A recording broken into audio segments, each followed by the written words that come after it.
Right, hello everybody and welcome to Hyperbright Studios. We're going to cover in this video a really, I guess, divisive question, and it's simply which audio interface is best. And that may seem like a very simple question, but it's actually a very complicated one that depends on a number of different variables. And I think one of the there's a couple of main reasons why I think this is a really divisive subject. One is that there are a lot of people in the audio community, and a lot of people have different needs and different things that they want from an audio interface, and that creates a lot of division between the community, because there will be lots of people that have found solutions that work really, really well for them, and they will obviously want to get across something that's worked really, really well for them, because they want the best for people. And ironically, the thing that them wanting the best for each other is actually the thing that causes a lot of argument, because there are so many different ways to get to the same goal, which is you to be able to create the thing that you want to create the audio product that you want to create. So this whole thing of which audio interface is best is a crazy big subject, and let's just jump straight in there. And I think the way that I'm going to order this video in is starting from the most basic of needs and generally the lowest budget.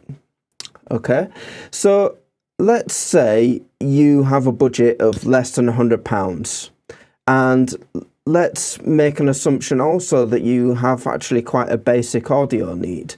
Let's say you only want to record voiceover recordings, for example. Now, when you get into this market, there's actually, you don't necessarily need what would be called an audio interface. There's quite a few products on the market that are all in one unit, and I'm just going to go through some of them now. Microphones.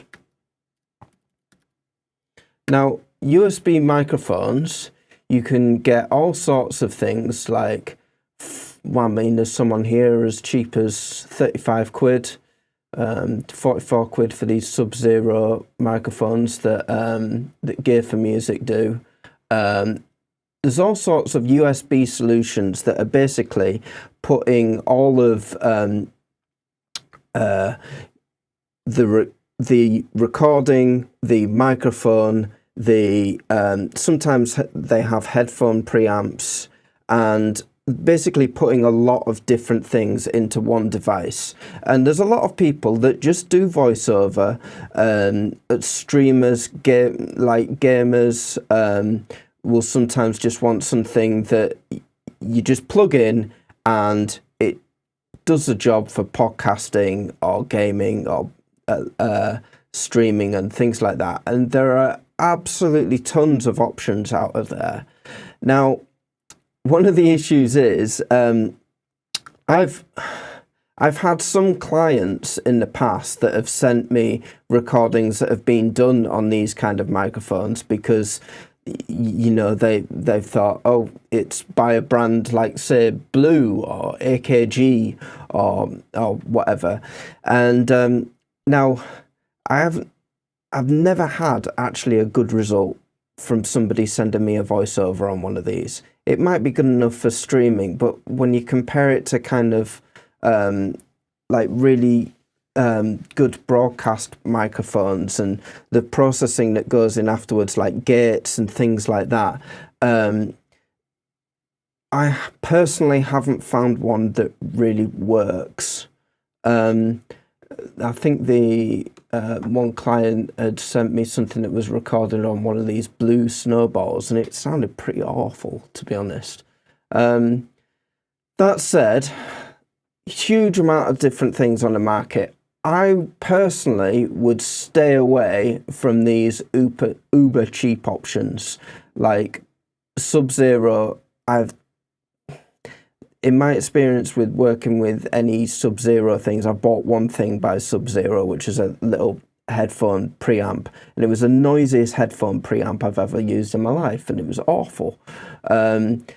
I personally don't have a huge amount of faith in gear for music stuff generally, and Sub-Zero is basically a gear for music brand, and so I wouldn't touch anything with Sub-Zero written on it or gear for music written for it with a barge pole. As I say, headphone preamp, noisiest thing I've ever had. When I was working in a local school, they had a bunch of gear for music bass amps, and I think they had 6 when I first started working there. In the space of a couple of years, there were only 3 of them left because they'd all just blown up in completely different ways. I mean, it wasn't even like it was one consistent fault. There were several consistent faults. So I really have no faith in that brand whatsoever. As I say, me personally, I haven't tried any of these out personally and had a good result from them. Your mileage may differ. If you do, please feel free to put something in the comments. So that's need number 1. Let's go and have a look at audio interfaces on somewhere like this. Now, this is a thing, you get podcast packages left, right and centre with these kind of things, and Sub-Zero, which is the brand that Gear for Music push, is always going to come up high because they want to push Sub-Zero stuff, which is usually awful. SSL have just started these, bringing these kind of preamps out, which have like a couple of channels of SSL and like a 4K button that makes it sound like a 4000 series SSL desk for those 2 channels. SSL make amazing stuff. I think these particular units are really, really good value if you are only recording audio. I mean, one of these is £172.50, which may sound a lot depending on your budget, but to get 2 good SSL preamps for that amount of money, that's really good. The only thing these don't have, I mean, I bet the headphone preamp is amazing. It's made by SSL, so and the only thing is there's no MIDI capability. That said, a lot of MIDI kind of products that are coming out at the moment are USB anyway, so you might be able to use like the USB into the computer, assuming you've got enough ports to fulfill that part of your needs. Let's go back to USB interfaces and see what else comes up. There's another SSL2 Plus. I wonder if that one's got MIDI capability on it. Yes, it has. Yeah, so if you're after something that has more MIDI capability, these SSL ones are really, really good value. And SSL just are renowned for making really, really good stuff. However, they are not the most popular. Sort by relevancy, maybe they are quite popular at the moment. Let's have a look. There's Presonus. I'm surprised that Focusrite haven't come up here yet, because Focusrite are basically the best-selling audio interfaces in the world. Like, bar nobody. Presonus are really, really popular, and they sit in a similar bracket to Focusrite interfaces in many ways. Let's go Focusrite. I have heard recently, actually, that there's a shortage of Focusrite audio interfaces, and I wonder if this is why it's not coming up, because Focusrite are basically the best-selling audio interfaces in the world at this kind of price range. So I'll just quickly go on to here.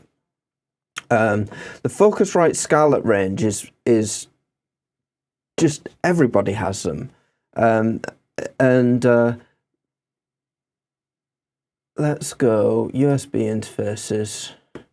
Now, this will be the kind of thing that you'll be looking at with as a starter interface. These got retail for about, I think they're about 130 quid, something like that. And it'll give you 2 inputs, and they're 160 quid. But I bet retail you could get them a bit cheaper than that. Again, no MIDI functionality on this particular one. If I go into the 4i4, I would expect to see some MIDI by then. This one's at 20999. So this is one of the things where I talk about the divisiveness of this particular market. About the less than 200 quid range, you have like single function things like you've got your Bluetooth, your USB microphones, where they usually have a microphone preamp and things like that built into them. I personally find them really, really noisy to work with. Like I've worked with quite a lot of different microphones and they're really noisy to me. I think the idea of putting so many electrical devices so close by just creates hiss. And if you're going to put a microphone preamp, a headphone preamp, converters, your USB connection, and all of those things in a really, really close kind of electrical space, then that generally creates a lot of hiss. As I say, I haven't found one of those particular microphones that works best for me. I swear by the whole thing of having an interface, having a separate microphone, and you will probably get a better result if you were to do that or go down that route. So you're looking at the not to £100 range as being something that you could use for podcasting, and you get some mileage out of that. You'll probably get some complaints further down the line with, this sounds crap, but that's a good starting point for something like that. When you get into the into the £0 to £200 range, then you start looking at things like the Scarlett 2i2, or at the cheaper end, you've got the Scarlett Solo. That's at the kind of 100, 110 kind of area. And that's basically where you've got one channel that's for a vocal and one channel that's for an instrument. And that's generally what you get around that price range. And whether you're going Focusrite or whether you're going Presonus or some of the other brands that are out there, what you get is about the same. I mean, I wouldn't be surprised if a lot of these companies are using the same kind of converters and things like that. That they're incredibly similar in terms of their ranges. So it's quite hard to find a unique selling point for these kind of things. Now, also you can get into things like these kits from Focusrite. Like this one in particular is $259.99, and it says gives you everything you need to record: headphones, microphone, a cable. And the funny thing is, I've seen people use these particular kind of kits, and then eventually they end up replacing everything that they need apart from the interface. I mean, usually the microphones themselves are pretty crap.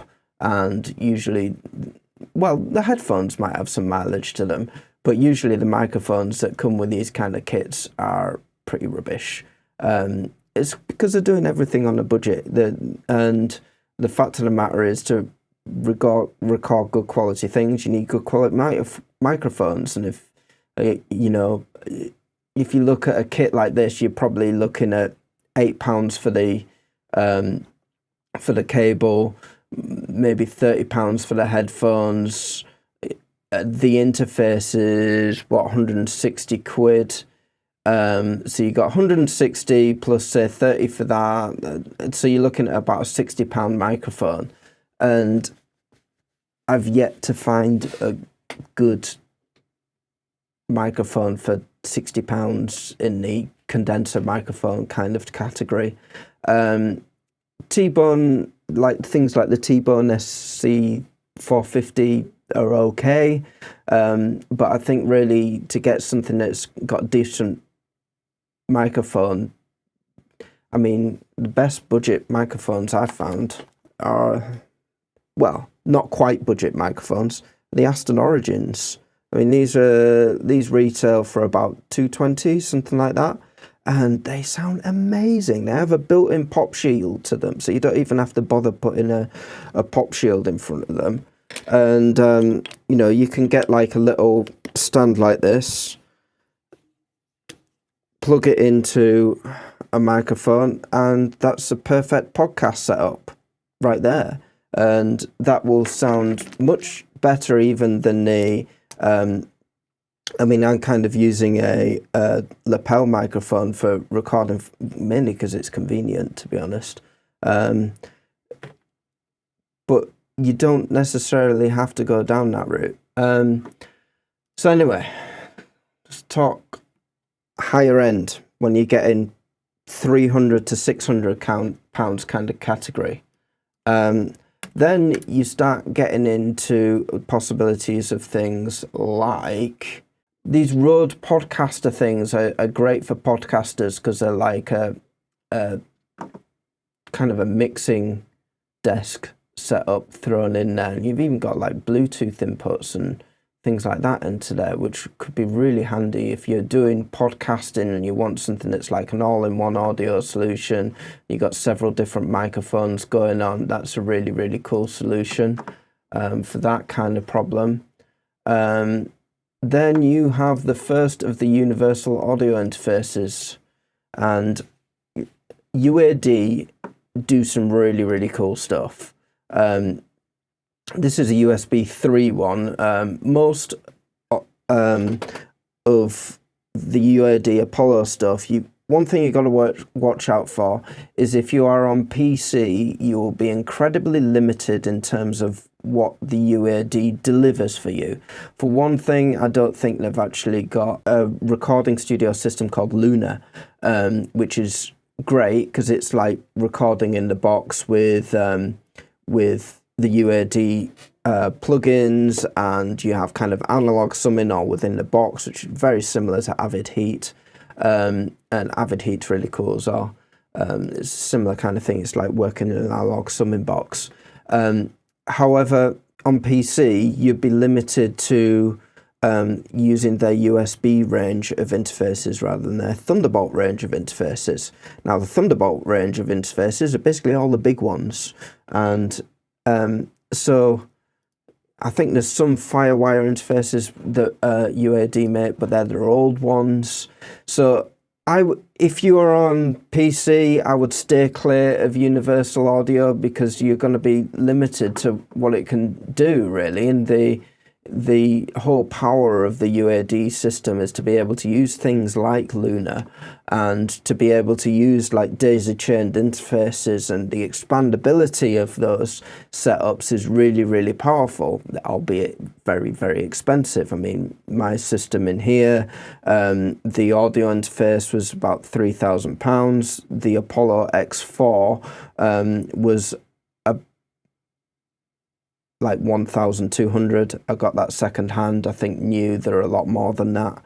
Another thing that can happen when you get into, say, the Focusrite Scarletts, the bigger ones, you can end up getting more capability in terms of inputs. So say this one here is like 442 from Gear for Music, and you've got 8 preamps, which would be enough to record drums. You also have something here called ADAT. Now, what ADAT does is expand the amount of inputs that you can put into your audio interface. So if you have like an external rack of preamps, say something like an Audient, which one have I got? I've got an Audient ASP 800 that's like an extra rack of 8 preamps. There are cheaper ones out there. Focusrite make make them as well. In fact, in that handy picture that's just come up here, that particular Octopre is acting as like Octopre Dynamics. So that's actually acting as an extra 8 inputs to go into a Focusrite 18i20. So these are really cool. There's a lot of inputs on these, and if you're getting into recording with a band and you want to do something that you can plug into your laptop, say you have quite a modest budget in terms of what your recording inputs and preamps and things are, your Focusrite Scarletts will do the job really well. I mean, there's also products by people like Presonus that will cover this kind of price bracket really well as well. So let's go further up the price range here. So you're getting like MOTU as well, are a similar kind of company that would do similar kind of things. They also do some audio over Ethernet kind of systems as well, which you can daisy chain things via Ethernet. Though I think if you are just starting out, the idea of having an Ethernet interface seems a bit mental to me. I mean, the whole point of audio over IP is basically that you can have lots of interfaces that connect over Ethernet, and in big production houses, say you have like a place where you want to connect audio from several different rooms in a building, then you can do it via audio over IP. It's fast, it's reliable, and you can have tons of different inputs from lots of different places. Now, I kind of think the idea of doing something like that for somebody that's got a home studio and is just getting started, it's like, what's the point? I mean, most people need 2 inputs. It just doesn't make sense. And that's another point of the discussion here, is when you're talking about like what audio interface do you want? Are you one person? Are you one person with a guitar and a vocal mic? In that case, you will only ever really need 2 channels. If you really want to mic up a guitar with 2 microphones and then you be mic'd up with another one, then maybe a 4 preamp interface will be enough for you. Now, if you're getting into interfaces that have like 8 mic preamps and ADAT extension, then you're getting into recording bands, and that brings up another kind of question in terms of what your needs are. If you're wanting to record drums, then is it really wise to actually go down the route of wanting to record drums? I mean, seriously, think about this. You may have a drum kit, but do you have a snare drum that's actually decent? Do you have a kit that's actually designed for recording?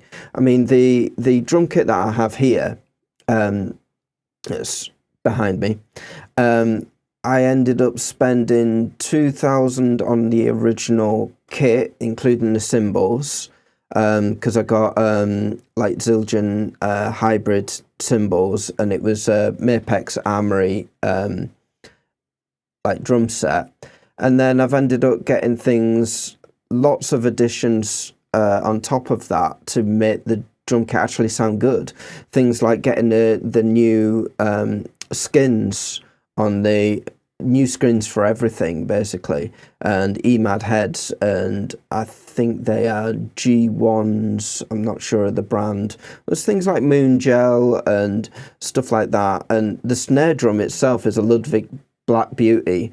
I mean, that cost me about 800 quid itself just for a decent snare drum that's a good recording snare drum. Then you're getting into microphones, and the bass drum one of the bass drum microphones I have was 250 quid. It was a Shure Beta 91A, and so you're looking at least needing a couple of grand of like recording microphones to actually get to a point where you can record a kit really well.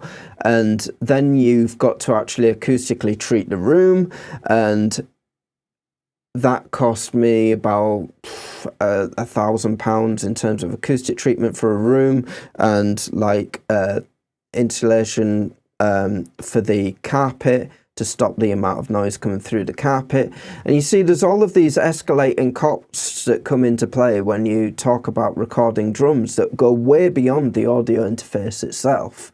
So really you should be maybe thinking along the lines of, is it economically viable for me to record drums? Shouldn't I be thinking along the lines of maybe hiring a recording studio when I get to that point where I want to record with a drummer?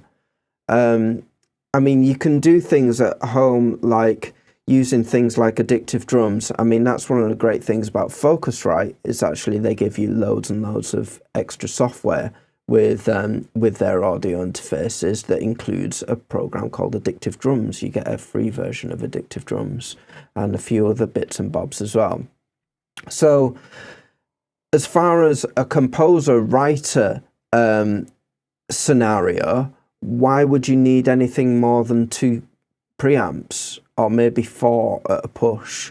I mean, if you're going to record a drum kit, do you actually have a drum kit that sounds decent? Just go into a recording studio where they have these things. It will cost you probably if you're in the city, 300 quid, and the price of a session drummer to listen to your recordings and be able to lay down the drums in a way that's kind of tasteful. You probably end up paying for 100 quid for a drummer and a day in the studio. If you're in the city, if you're in the northern city, you're probably looking at about 300-400 quid for those things together. If you were to come to somebody like me, I mean, I've got all of that equipment. I charge 150 quid for a day to record in here for 8 hours. And if you hire a session drummer, I know several around here that would work for 50, 100 quid. So you could easily get I could have a session player come in and record drums for you for, you know, a couple of hundred, £200 to £300 for a whole album. And does it, considering a cost of one drum microphone can be that much? The price of a snare drum is enough for 2 albums worth of drums.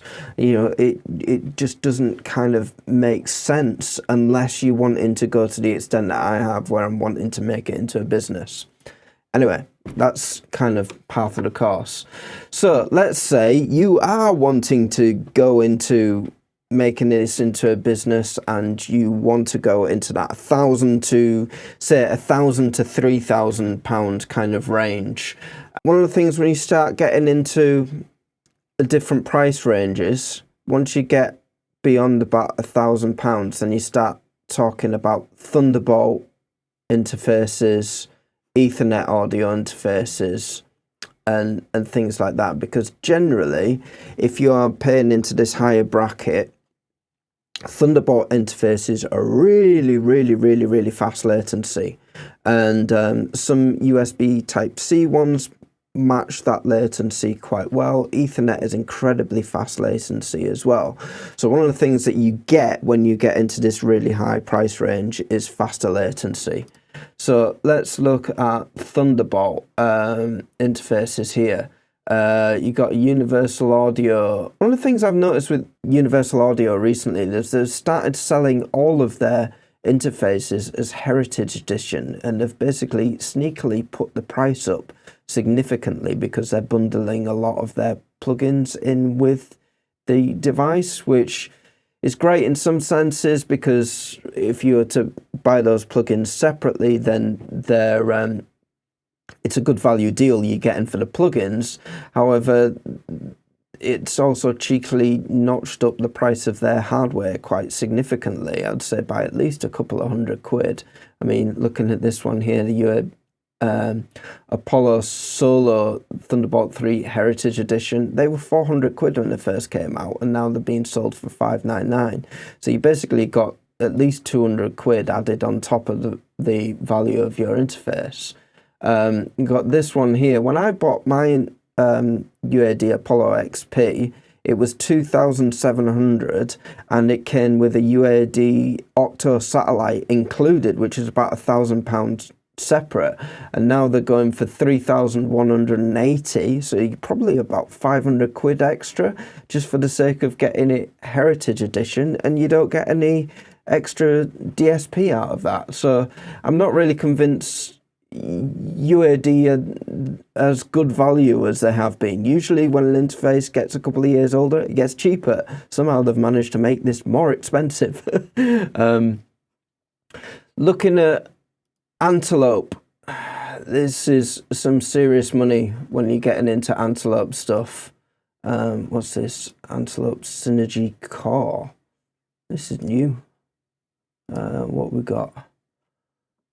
Oh, we've got loads of analog-ins, huge amounts of I/O on these things. So you've got ADAT in, MADI in. So you're probably looking at about a 64 channel interface in total, 32 I/O from the thing. But I bet there's no mic pre's in this one. I'm just gonna throw this out there and say it's probably just. Yeah, it's just at this range, you're getting a lot of I/O, but you ain't getting many mic pre's included.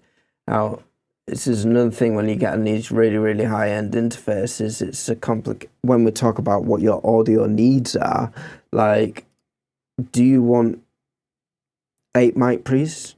In which case, you'd need at least a UAD Apollo XP, which you're looking at £3,000 for.